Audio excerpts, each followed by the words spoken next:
Welcome to Grit with Wisdom.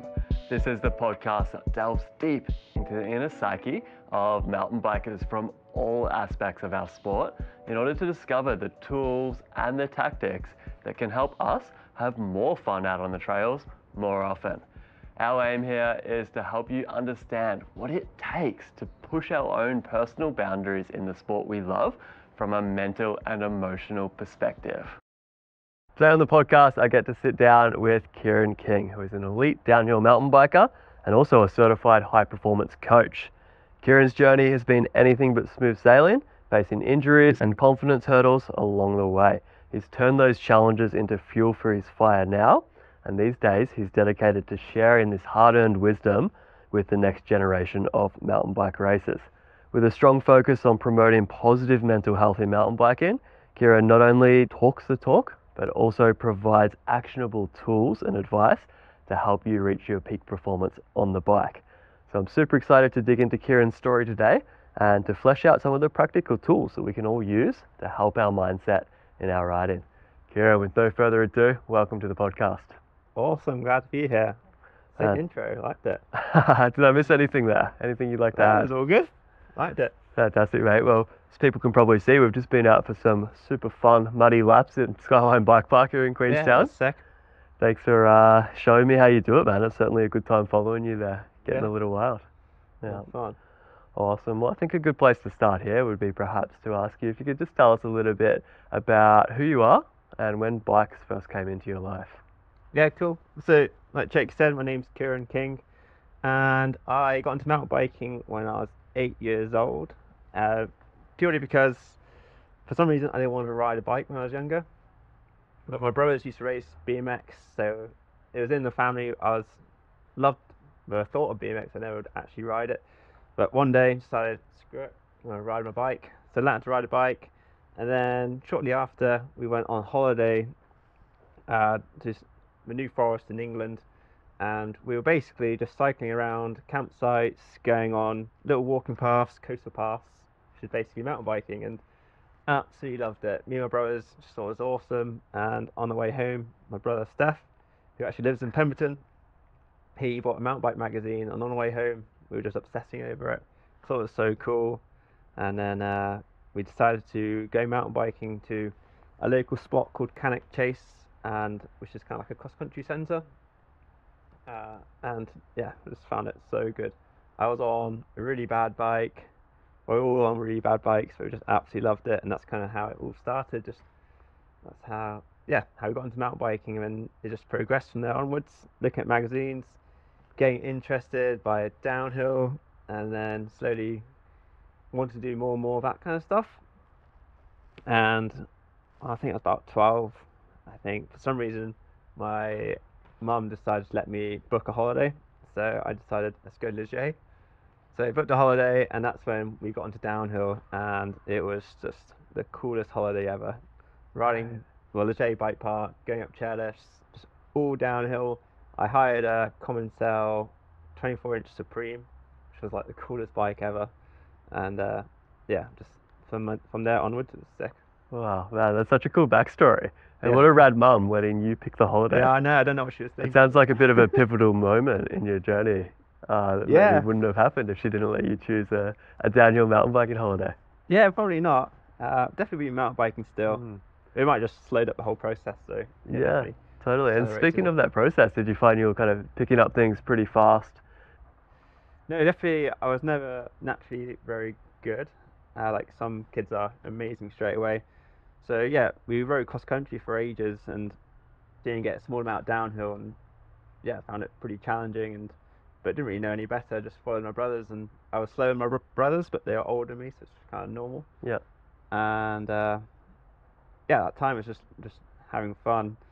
But when we went to Leger, my mum booked me a mountain bike skills course. Nice. Not course, just a lesson. And that was just, I couldn't believe how much my riding improved. So I couldn't keep up with my brothers. After that lesson, I could keep up with them. No way. And I was just, to me at that time, I was just shredded, having a great time. Yeah, fantastic. So kind of seeing the power of skills coaching from a young age. Yeah, I had a massive improvement in my riding. And then went home, and then that's when I kind of got into racing. Okay. So I was actually riding my brother's Marin Quake downhill bike, which was a massive thing for myself. My first race, I think I basically got last. Okay. So I was like, oh, maybe not very good. And I wasn't really riding how I was out in Leger. And yeah, basically from then onwards, just practice and still wasn't very good for a long time, and just slowly got better and better. Had big moments of improvements, Okay. and had big crashes, which would take me back, and were just like big improvements again, which I kept going at it. And then personally for me, the biggest improvements were when I decided to go out to Whistler, and actually I came out to Queenstown, which was about 6 years ago, Okay.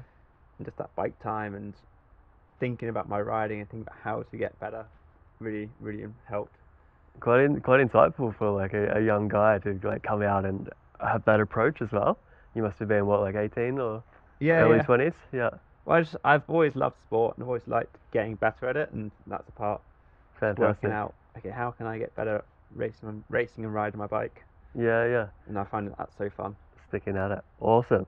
And how did you find that kind of going doing your first race and coming last and having that, I guess, that thought you mentioned there, like, oh, I'm not very good. Did that kind of fuel your fire, or did you find it held you back? No, I think it fueled my fire. I think I had quite a good mindset about it all. I'm pretty sure. Well, of course, I've never raced before. It's kind of acceptable. I Yeah. came last, and but I just had that urge. I just want to get better. So I think that's what mostly fueled me. I just wanted to get better. Fantastic. Yeah, it sounds like a really strong growth mindset from a young age.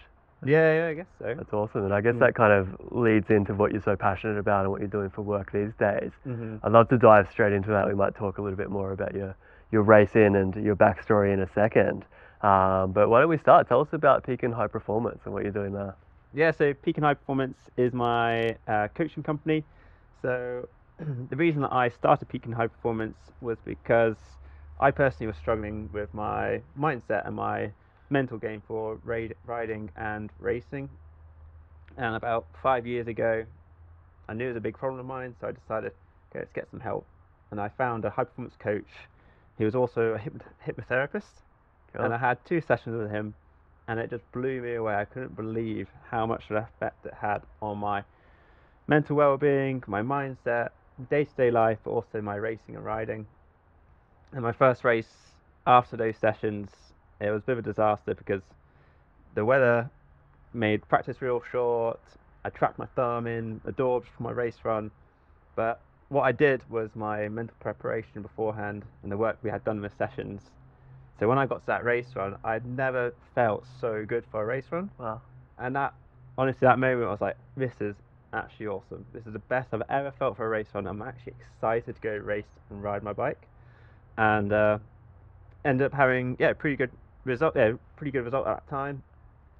And then since then, just carried on more sessions with him, reading books, developing my learning, applying it to my racing, a lot of trial and error, and then decided, okay, let's become a high performance coach myself, because I saw how powerful it was on myself, but I wanted to help other riders, because I know so many people are so talented, but they just don't understand how to manage their mindset, their mental game. And if they can have a bit of guidance, they can become incredible riders, incredible athletes, incredible people. And that's kind of why I started it. And that was when I started it, about 2 years ago now. And since then, I've had some awesome clients ranging from beginners to World Cup athletes. So kind of athletes you might know of would be Ethan Craig and Amy Kenyon. Fantastic. And it's been so cool working those two, because they're top of their game, and to learn from them and apply that to my coaching to other riders, it's been pretty awesome. Fantastic, mate. Yeah, such a cool story of like learning about yourself and then also learning how to teach those skills to other people. And we were chatting a little bit on the gondola, weren't we, about how interesting it is kind of figuring it out, each rider's, each client's particular learning style. Yeah. And what kind of gets them going. Yeah.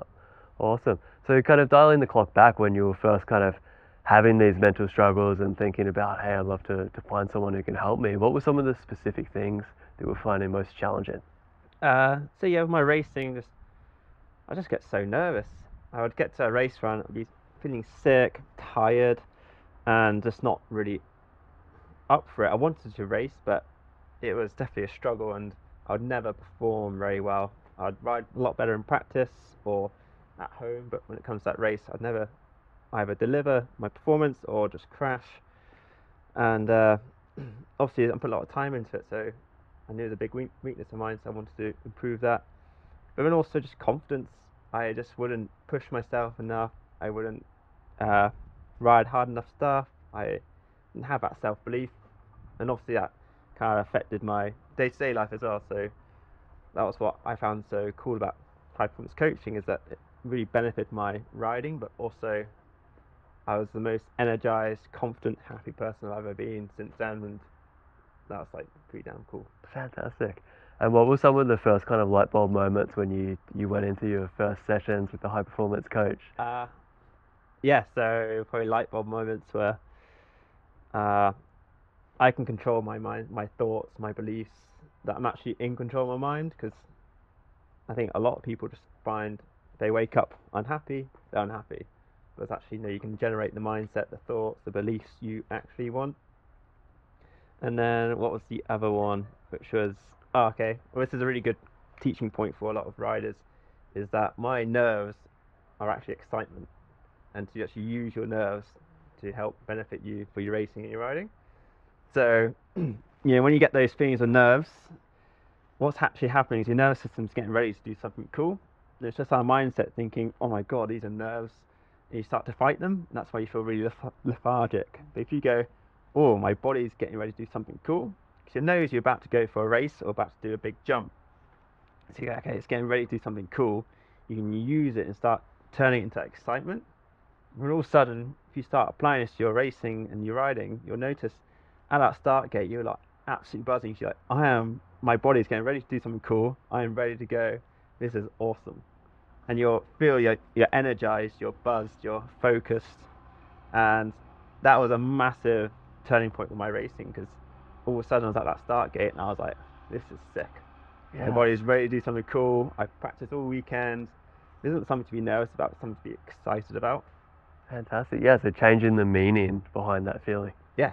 I love that. Yeah. So that's something I teach all my clients, and something that's had a massive effect on them. It's cool. Totally. Yeah, it's really good advice for people listening just to think about.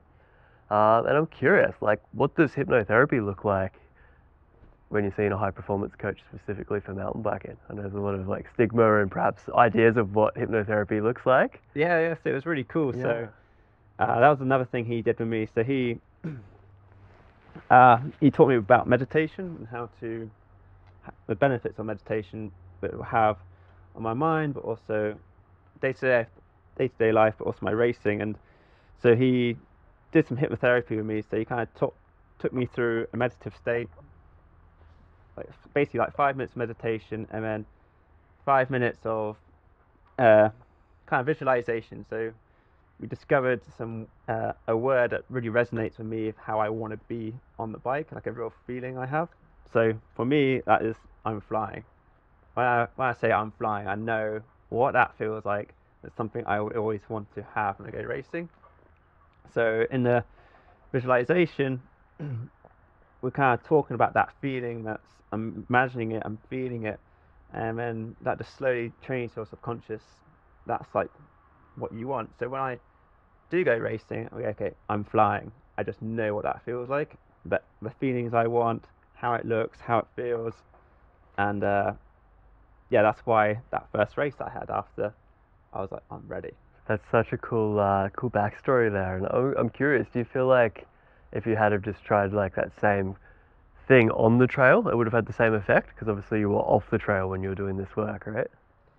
Yes, so it definitely would have had benefits for sure, especially for the nerves and excitement part. But in that session, we kind of really dive deep into how I'm as a person and work out all the deep stuff, and that's where the real growth is.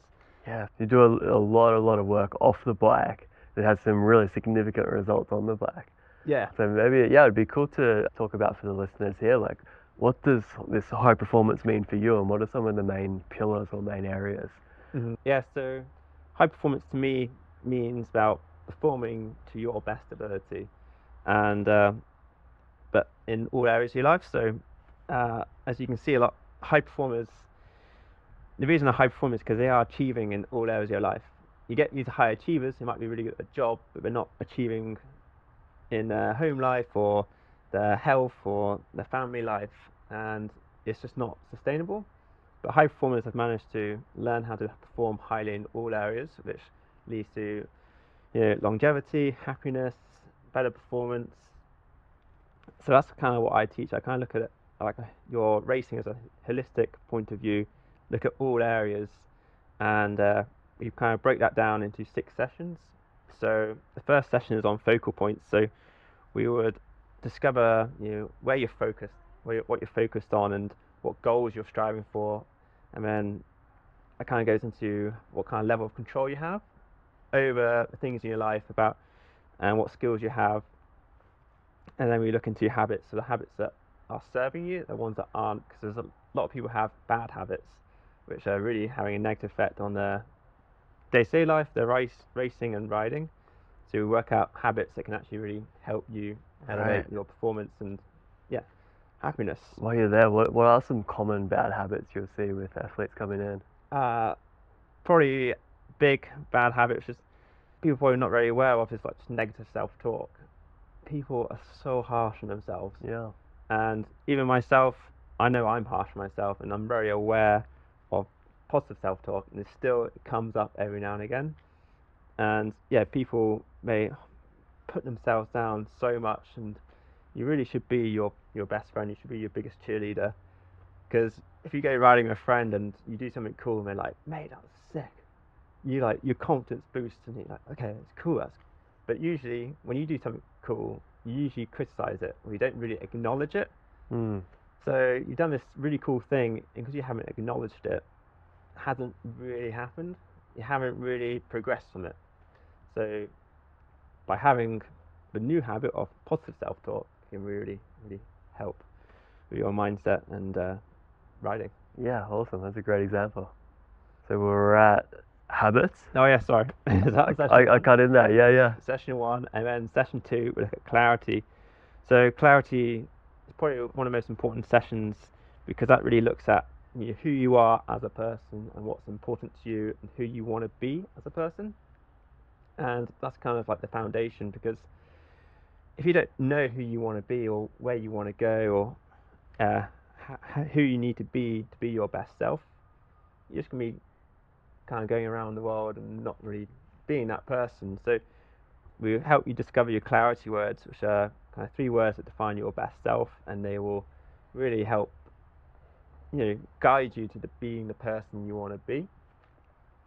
And this will have a massive effect on your confidence, on your just on everything basically. Totally.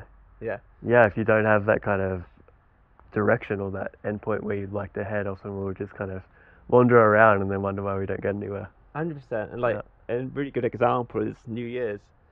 Everyone has a lot of clarity on New Year's, because they think, okay, this year I'm going to be my best self, I'm going to be really focused, I'm going to go to the gym, I'm going to do all this, and then the first few weeks they're awesome. You're living your best life, and we all know how that feels.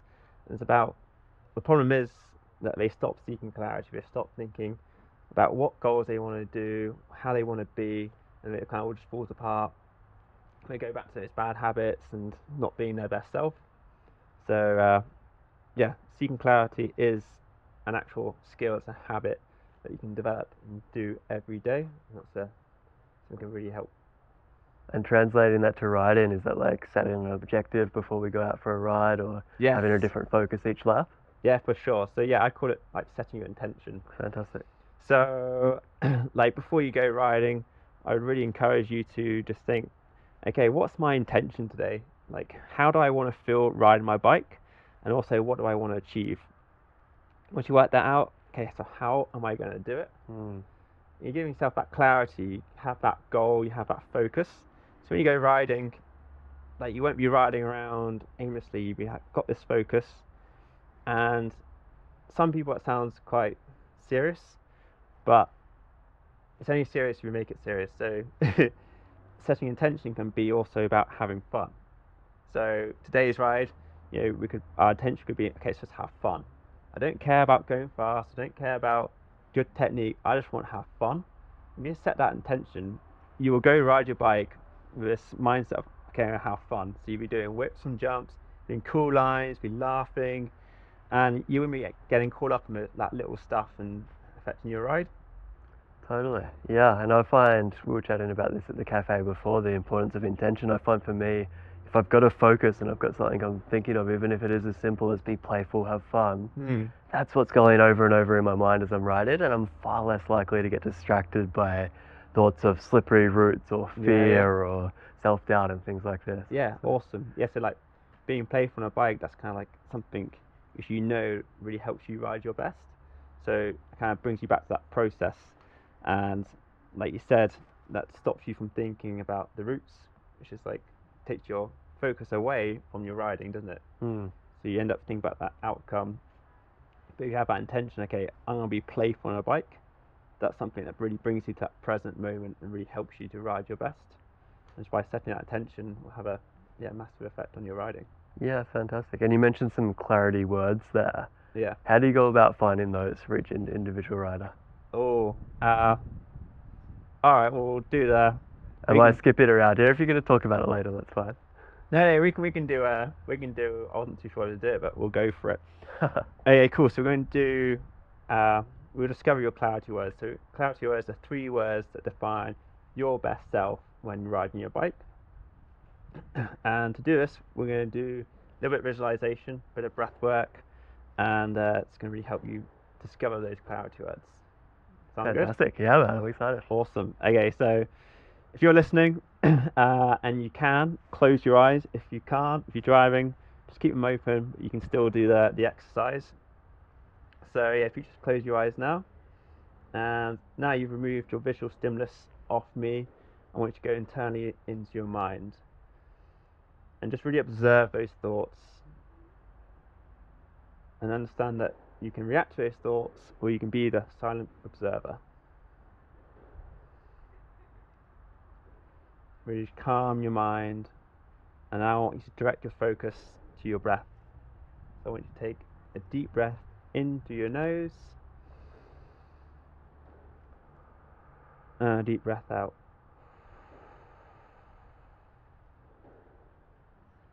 A deep breath in and a deep breath out.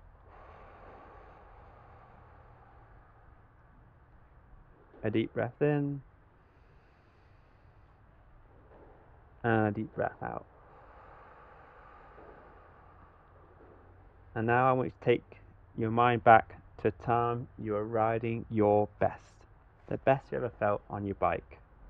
This might have been at a race, last time you're riding, or at your local track. And I want you to really feel it. How are you riding? How did you feel? Were you energized? Were you confident? Were you daring? Were you joyful? Really feel those emotions. How did you feel when you were riding your bike to your best ability?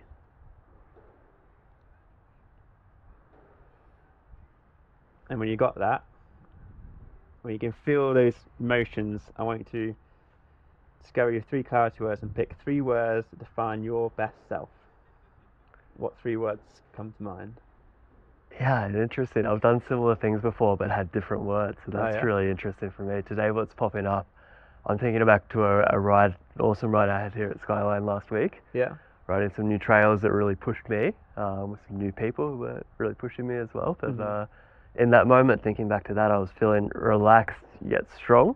Yeah. Kind of going from being calm to strong when I needed to.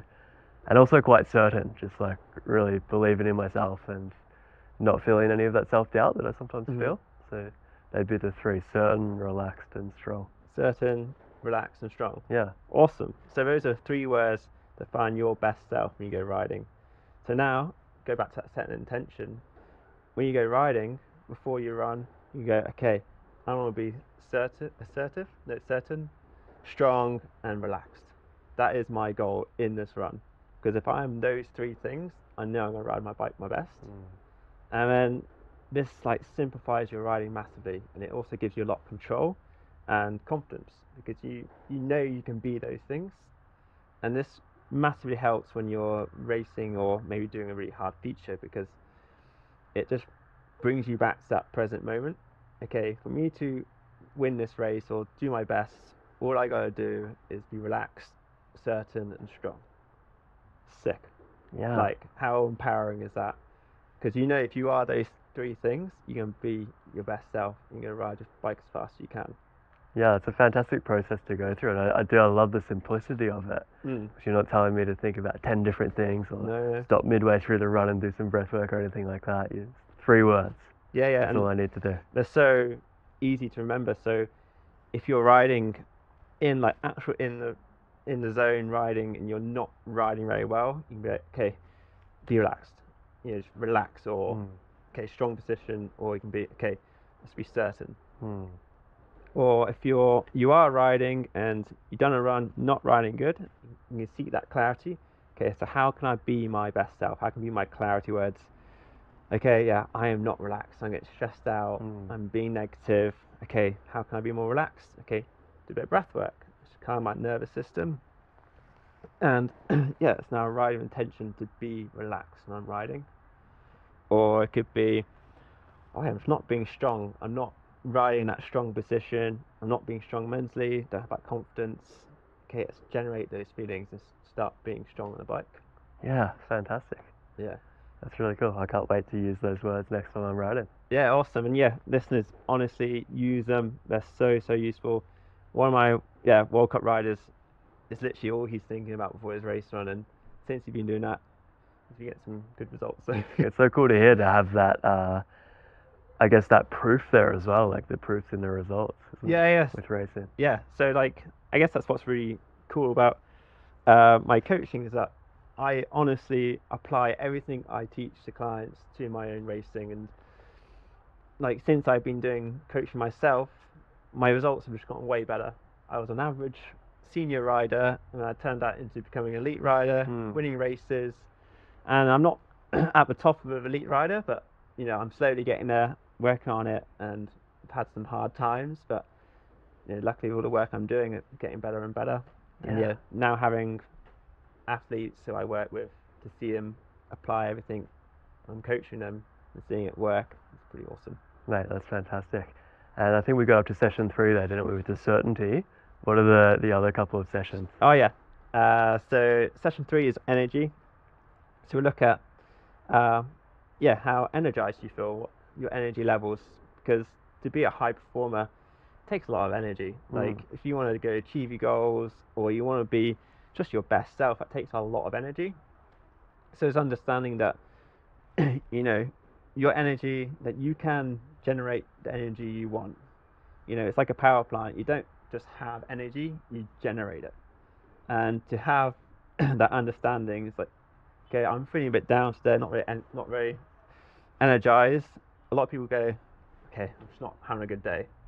But that's not the case. You go, okay, let's do some good habits. Let's generate the energy that I want. And you can go and start being your best self again. And that does sound like a lot of effort, but if you think about it, being your best self feels pretty damn good.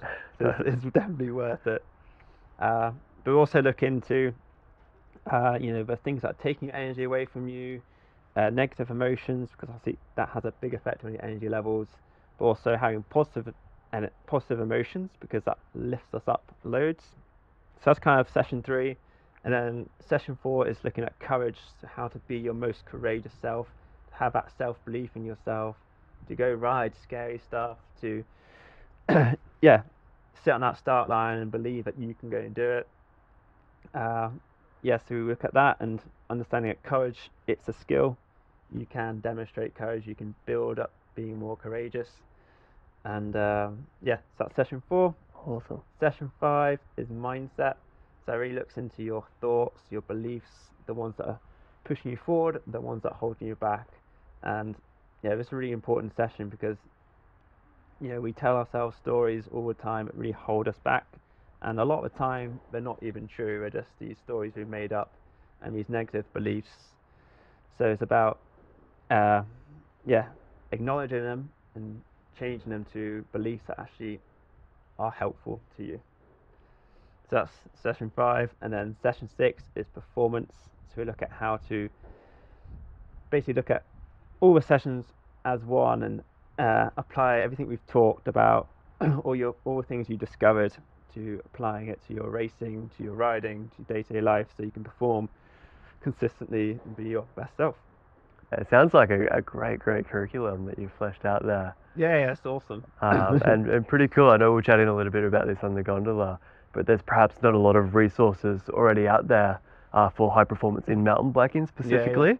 So you've got out and got yourself a high performance certification as a coach, but then you've had to use your own experiences and your experiences with athletes to kind of make that mountain biking specific, right? Yeah. So like, my high performance training, it's all about high performing with athletes, with business people, with day-to-day normal people as well, and they all have these things in common, and the sessions are kind of built around all of those, and I've applied that learning, that research, the sessions to mountain biking. So rather than having 12 sessions, we broke it down into 6 sessions, so it's much more pliable, and it's only really like the World Cup riders who get the 12 sessions, because that's when we go into the real deep stuff. Awesome. Yeah. But at the moment, the advanced mountain bike course is just the 6 sessions. That's great. And are you giving your students kind of homework on the trails to do in between, or specific exercises? Yeah, everyone gets homework. Yeah. So we actually get worksheets. So you get your session, and then I send you an email summary so you can carry on that learning, recap. But you get worksheets so you can carry on your learning. And I love to set people challenges. So especially with habits, people are like, oh yeah, I'd love to start meditating. I'm like, cool, start doing it then. Yeah. I challenge you for 30 days to meditate every day. And you see their faces like, oh, okay. But when they do it, and I hold them accountable to it, and then 30 days later, they're doing meditating, and they've got all these benefits from it, the feeling the best they have.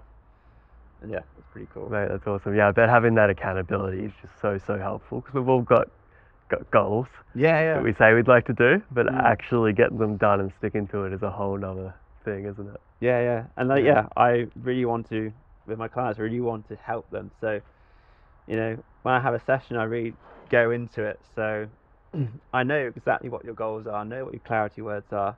So we come to a session, I'm like, oh yeah, what about this thing? And you're like, oh yeah, I forgot about that. Like, yeah. Come on. Fantastic. Get back to it. Yeah.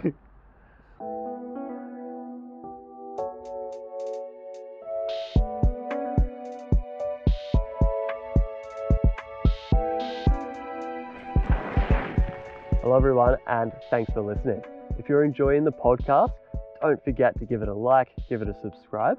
And if you'd like to know more about my journey in mountain biking and my background as a mountain bike coach, check out episode number 29, where I dive a little bit deeper into that. Now let's get right back to the podcast. You mentioned before courage in one of your sessions, and it kind of sparked a question in my mind. And a lot of the mountain bikers I come across that I talk to, we're dealing with perhaps lack of confidence, feeling nervous, feeling fearful when we're riding. So when it comes to perhaps building up some more courage, where do we start? I guess that kind of goes back to the core principle, like seeking clarity. So understanding that the rider you want to be and the person you want to be. And a lot of people, they wouldn't say, I want to be a nervous person. They often like, I want to be a courageous person. And having that belief and understanding, okay, that's who I want to be, okay, let's go and be that person. So when you come to something that is scary, your brain obviously wants to protect you all the time, so it goes into this protective zone, emotional thinking. It goes, okay, don't want to do that, I want to stay safe. Because when you have a strong belief about the person you actually want to be, you can override it. Okay, actually, at my best, I am someone who faces challenges. I am someone who rides steep sections or rides big jumps. And then you have like this belief behind it, and then that will really help you tackle those fearful situations and help manage them. Awesome. So yeah, a lot of work on self-belief, Hmm. and putting like that strong foundation down before we go and try and build confidence. Is Yeah, that what yeah, you're saying there? Yeah. yeah, definitely. And uh, like you said, self-belief, that is massively linked to self-talk. Mm. Like I said earlier, a lot of people have negative self-talk, or they Yeah. tell themselves stories which aren't actually true, and these negative beliefs. So, you might have someone say, "Oh, I'm not good at jobs," Mm. or and they keep telling themselves this. And we spoke about it before, like if you just keep telling yourself that you're not going to be good at jobs, and you're not going to have the confidence to think you can get better. So it's about changing that belief to think, okay, I'm going to get better at drops, or understanding that every time you come up to a drop, it's a new opportunity, and you can grow, you can get better, Yeah. and to not let those past experiences hold you back. I haven't done this drop yet. Yeah, Yeah. that is, I'm not as good as I'd like to be at drops yet. yes. Yeah. So that's something I love to Okay. tell people is apply yet to everything. Awesome. So yeah, if we want to build confidence, perhaps going back to what are my thoughts, what's my language like, and perhaps changing some of those to start with to start building that self-belief. Yeah, definitely, and yeah, being really mindful of your own thoughts. Yes, having that mental awareness is really important because you'd be going up to a drop and you'd be telling yourself these things and you're not very aware of how much of an effect it is having on you. Yeah. And once you become aware of those uh, mental beliefs, you can start breaking them down and finding out that they're not actually true and replacing them with thoughts that actually are going to help you. Yeah. So Fantastic. a good little framework is called RWID, which is relative weight of importance and duration. Okay. So basically, the more importance, the more time we put attention to a thought, the more real it becomes. So if you looking at a technical section and you start to look at a route and you go, "Oh my god, I'm going to slip out on that route," you either have a choice to go, "Actually, that's not true," or you have a choice to go, "Oh my god, that's going to happen." You start thinking about it, and then all of a sudden, you've built up this belief that you're going to slip on that route. Mm-hmm. Focus goes to it. You go ride it, and because you have to focus on it and you believe you're going to slip on that route, it happens. Yeah, we've all been there. Yeah, no, it's so easy because remember our brains are designed to protect us. So yeah, then another way to help with confidence and being more courageous could be. We spoke about it before, and I think pretty sure you coach a lot of your clients of this is breath work. Yeah. It's understanding that best way to calm your nervous system is with breath work, and it's simple as just taking one deep breath. It's pretty hard to be stressed and nervous when you're breathing. Totally. Yeah. I do use that tool a lot myself as well, and I find even just the point of like taking your focus off the route or off whatever it is that's distracting you Mm-hmm. and thinking consciously about breathing can be great as well. Yeah, and that brings you back to that present moment, into your riding, away from what might happen in the Yeah, future. I find that's always like a first point of call for me, for the Mm. clients I'm working with, is like get the breathing back under control, calm the nervous system, and then it's like, right, well, what was my plan? What was I trying to do before Yeah. this ride went south? Yeah, that's it. And it's a great way to refocus. Yeah, because your emotional brain's going crazy, and you just need to take that deep breath, calm it, and let your logical human brain start thinking again. Fantastic, mate. And for you and the clients you're working with, how important is the post-ride reflection process? Yeah, so important. So, like I spoke earlier about setting intention, you also need to reflect because you've just been riding and you've just learned loads of things. So it's about reflecting and working out, okay, what did I do well? Okay, cool. I rode corners really well today. Sick. What didn't go quite so well today? Okay, yeah, my route sections weren't so well. Didn't go so well. What did I learn? Okay, I need to set up better for route sections or look ahead. So you're just learning from your experiences rather than just going riding and just finishing up at that. When you reflect, you learn, you grow, and you'll start to see, if you become this, makes this a habit, you'll start to see your riding starts progressing more and more. And yeah, with this, a lot of people do reflect, but it's always in a negative manner. Think Yeah. about all the things that have gone wrong. I find that as well. So often, myself and riders will ignore all the good things we did in a ride. Yeah. And there might be hundreds of them, and we'll focus on just like the one bad thing or the Yeah. one corner we messed up. Yeah. So Crazy, isn't it? yeah, a really good high performance habit what I love to teach is to focus on your positives first and then your negatives. Because, like you said, you do a run, you made one mistake, and all of a sudden it's like the worst run ever. But you're totally forgetting all the things you did well. And often when we get to a run, just finish a run, you start thinking negatively, and we're in that emotional state. Like, oh my God, did that corner rubbish. And then all of a sudden you're like, I'm suck at corners. And then you go next run, it's less confidence in corners. So when you focus on those positives first, you might realize, actually, I did 10 other corners really well. Okay, cool. And when you really address that corner you did negatively, badly, you have this confidence, this belief, actually, I did 10 corners well before, I'm pretty sure I can work this one out. Yeah. So next run, I can do it. So it's not necessarily in like what you're doing. You are allowed to think about the things that you did wrong or the things you'd like to get better at, but it sounds like it's how you go about reflecting on it. So rather than like, I suck at corner, and it's like, hey, I messed up that corner, how can I do it better next time?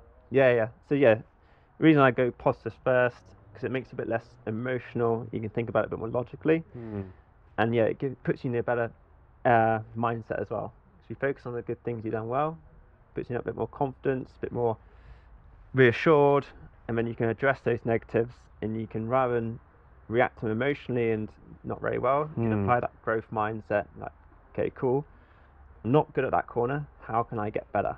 Yeah, fantastic. Yeah, I find it really good as well. It's a really good challenge for anyone listening.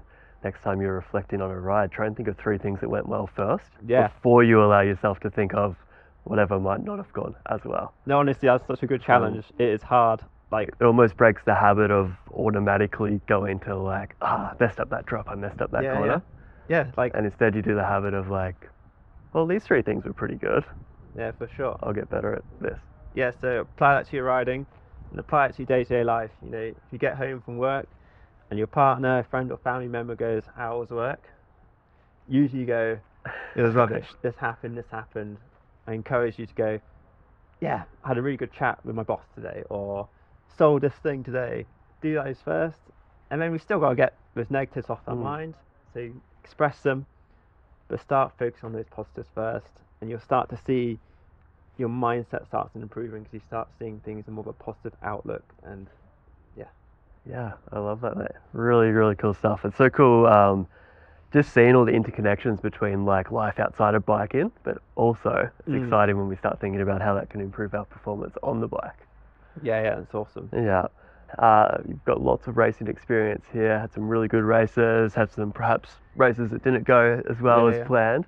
But I'm curious, like, how does your mindset change when you go into that race environment versus just like riding for fun like we were today? How does my mindset change? Or is there like things you're doing different before you perhaps get to the trails those days, or is your intention, is it different? Perhaps it's not different at all. No, I try to make it pretty similar. Like I spoke about earlier, I always set my intention for my run. I always think about my clarity words. So today's ride, when I put my goggles on, I'm thinking about my clarity words. That's a trigger for me. Every time I put my goggles on, clarity words. And also, each run, set my intention. I guess just with racing, I'm even more intentional with this kind of stuff, and really really think about it, and put a bit more time to it, and just focused in general, really, like really preparing my body and my mind to go ride my bike fast and get into that mindset, and just putting a bit more time to it, because it's hard when you go out riding for fun to prioritize that time. So I just have habits which I can do nice and quickly, like the clarity words, and little things like I have a little like riding journal before, write my intentions, stuff like that down, which I also do for racing. So just having kind of things in place which are very similar, but when it comes to racing, I put a bit more time into it. Awesome. Yeah, that's really cool to hear that you're practicing these habits on the day-to-day as well. Yeah, it makes perfect sense that if you want to use those tools on race day, that you should be practicing them in your regular riding, just like we do with the physical skills, the technical skills. Yeah, no, definitely. Like, Yeah. you should definitely practice it when you go riding. Mm. But what's also cool about setting your intention or clarity words is that you can apply that day-to-day life. So before this session, this podcast, okay, how can I be my best self right now? Okay, I need to be confident. I need to be present. I need to be, joyful as well. Like, and that's my intention. And the more I do that, when I come to those stressful situations like racing, I have the skill, I have the knowledge, I have the experience to apply that to my racing. Fantastic. Speaking of stressful situations, races I know can be incredibly stressful, and sometimes I find like the vibe there to be like this like kind of nervous, tense energy. Do you have any tips for people listening for perhaps not taking on board other people's energy or certain environments' energy that may not be helping their performance? Simple question. Ask yourself, does this help me? Does this serve me right now? So we might be at a race and you might be complaining about a line or just saying how nervous you are. And I'm not saying ignore you, because that's just not the person I would like to be. So I still listen to you, but I have that awareness, like what you say does not reflect how I feel. Just having that mental awareness, and it is quite hard to do, because if you're saying you're nervous about a corner, it's very easy for me to get nervous. So it's having that understanding, okay, what Jake's saying, that does not help me in any way, does not serve me. I'm in charge of my own thoughts. So let's keep it that way. I like that. So yeah, like Jake's nervous about the corner, but how do I feel about it? And perhaps you're fine. Yeah. And also understanding that people's energy, people's mood is contagious. So be very aware of that. Try not to surround yourself with negative people. Try and surround yourself with positive people who are similar to you. But obviously that's not always the case. So it's about being that person, being that influential person on them. So if they're being negative, okay, it's be your best energized, positive self. Okay, like don't let them define who you are. You are who you are, and that's why seeking clarity is so important, because you have a real understanding of who you are, and you're not allowing other people to affect that. Yeah, I like that. You said there, like, energy is contagious. So it's like, it doesn't have to go downhill. You could be the vibrant, excited person that perhaps gives a little bit of that energy to the other people at the race. Just having that mindfulness, that mental awareness, understanding how you're feeling, what thoughts you're having. Okay, no, I want to generate the ones I want. Yeah. Awesome, mate. You mentioned something there that I'd love to dig into. You were saying when you put your goggles on this morning, that was your trigger. Yeah. Quite often the word trigger is used in like a negative concept of like, oh, that really triggered me. I guess so. Here it said really triggered me, but how do you use triggers in a positive way? So way I think of a trigger is something that triggers my mind to think in a certain way. So for me, put my goggles on triggers me to think about my clarity words, about how I want to feel and ride on my bike. So a lot of people may like that one because it's quite a cool one to do, like in that zone. But for like an enduro rider, it could be, or any other rider, like when you clip into your bike, when you get your hands on your handlebar, or when you put your seat post up or down. So having these triggers that triggers you think in a certain way. So enduro rider, do a run. As soon as that seat post goes up, okay, trigger is to think about their run and how they can improve and what went well, that kind of stuff. Great. So how do we, if I decide like I'm gonna use scratching my chin as my trigger, how do I go about setting that in place and starting that process? Just being aware of it, I guess. Okay. Setting that intention. Okay, this is going to be my trigger to think in a certain way. And it just takes practice and being aware. So each day, like we spoke about, reflecting. After you're riding, okay, how was my trigger? Touch my chin. Oh yeah, I needed it on two or three runs. Okay, how can I prove that? Okay, set that intention when I'm in the gondola or in the uplift or just before I go riding. Practice my trigger. and then slowly it becomes a habit, and you start implementing it more and more. So, like, with my goggles, obviously there are sometimes I do forget, but because it's something I do practice, it's becoming more and more natural. It's just something I do. Yeah, and I like that one. That's a good one that like we realize pretty quickly if we haven't put our goggles on, especially on a day like today. Yeah. So that's something that we're already doing over and over and over again Mm. within a ride. And same with the dropper remote, I guess. Yeah, yeah. So yeah, perhaps picking a trigger that is a movement or a touch that you're already doing. It sounds like a better idea than perhaps my one that I just made up then.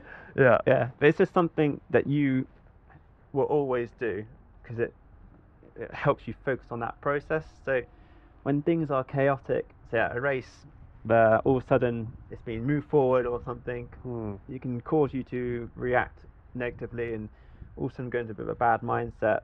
But when you, as soon as you got to put those goggles on, triggers you to think, okay, clarity words.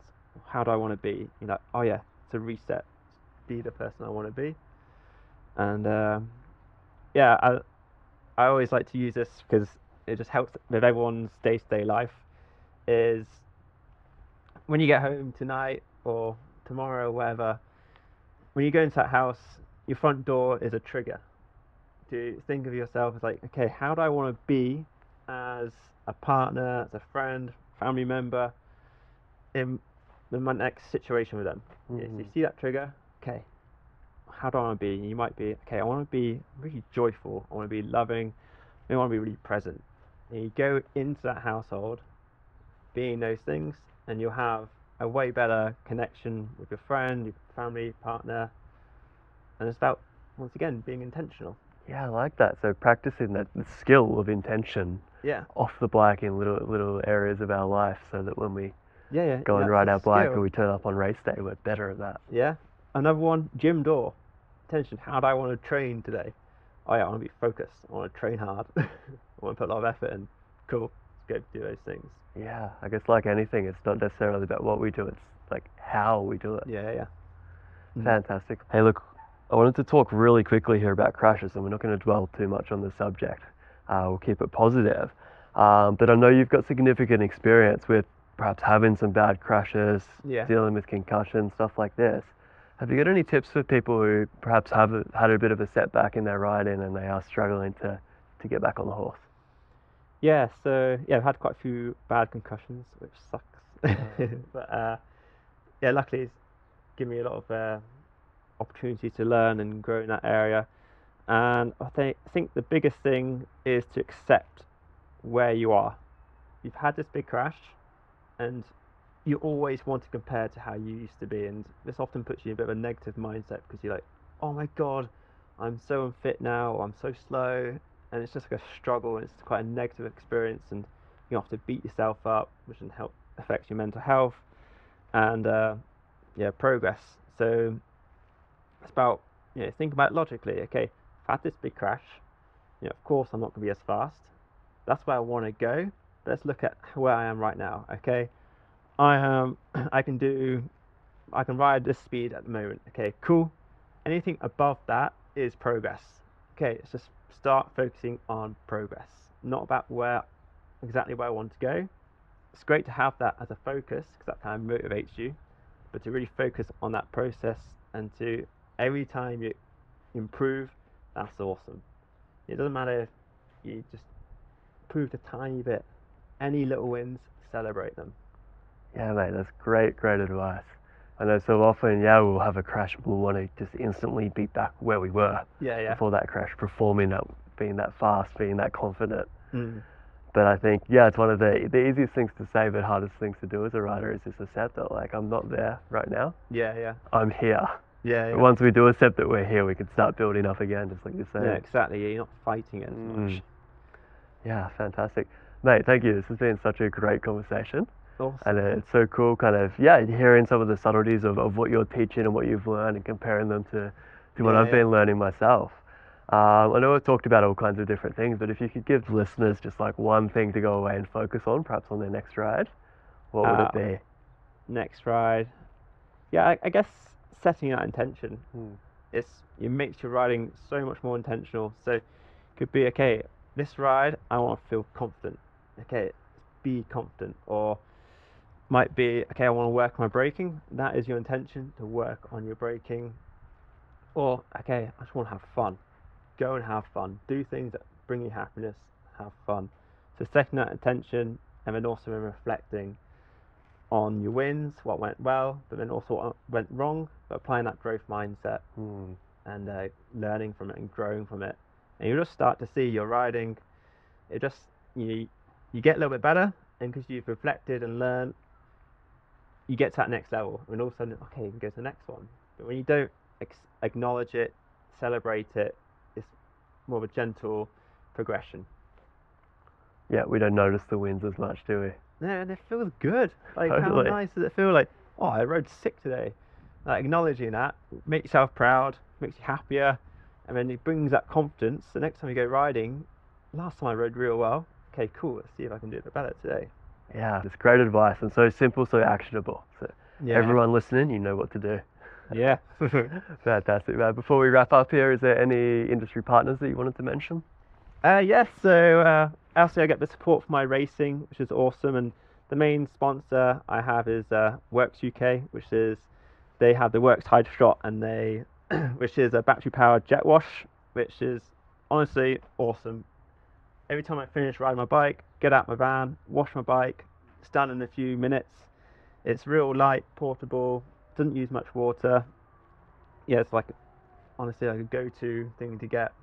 And then get a bit of support from Pivot back at home in the UK, which is awesome. Local bike shop called Southwark. So if you're in Devon, which you might not be, but if you are, go check them out. And then, yeah, just a few other ones, but that's the main ones. Fantastic, mate. Some good partners on board there. Yeah. Awesome. Well, thank you so much for sitting down for a chat here. Thanks for the laps earlier. Oh, thank you so much. I've enjoyed it. Awesome, dude. See you on the trails. What's up, guys? Just one more thing before you hit the trails. If you enjoyed this podcast, please be sure to subscribe, and don't be a stranger. I'd love to hear from you about any topics or any particular episodes that you enjoyed, and even about any guests that you'd like to hear me have on the show in the future. You can find me on Instagram at the_mind_mountain. This podcast, mountain biking, and mindset are all things that are very close to my heart, so I feel super grateful to be able to share these conversations with you. So much love to you all for taking the time to listen. I'll see you next time.